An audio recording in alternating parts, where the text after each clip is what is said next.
ఉన్నారు.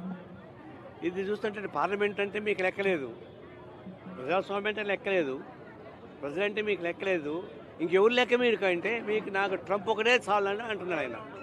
అంటే ట్రంప్ ఉంటే చాలు, నేను భారతదేశం ప్రజానీకాన్ని తొక్కి నాశనం చేసినా సరే నన్ను ట్రంప్ కాపాడుతా అనుకుంటున్నాడు. ఇది చాలా దుర్మార్గమైంది. ప్రపంచంలో పెద్ద దేశం మంది అయితే మన దేశాల గురించి ఆదర్శంగా తీసుకోవాల్సిన దేశాలు ఉంటే ట్రంప్ మన దేశానికి అన్ని రకాల మన వ్యవసాయ రంగాన్ని మొత్తం ధ్వంసం చేస్తున్నాడు, ఉత్పత్తి రంగాన్ని ధ్వంసం చేస్తున్నాడు. అన్నీ దిగుమతులు చేసుకోవడం ద్వారా మనకి ఆత్మహత్య చేసుకునే ప్రయత్నం చేస్తూ ఉన్నాడు.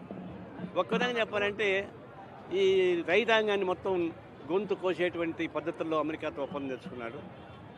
అందువల్ల ఈ ట్రేడ్ యూనియన్స్ మొత్తం లాస్ మార్చడం ద్వారా ట్రేడ్ యూనియన్ హక్కులను కాలరాస్తూ ఉన్నాడు.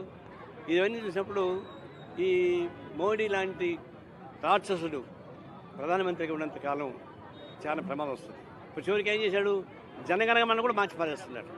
జనగణమన అది భారతదేశంలో ప్రఖ్యాతిగా స్వాతంత్ర పోరాటానికి వచ్చినది అయితే దాన్ని కూడా మార్చేస్తున్నాడు. ముందు గాంధీ సంగతి తేల్చేస్తున్నాడు, సావర్కర్ గుళ్ళు కట్టాలని చేస్తున్నాడు.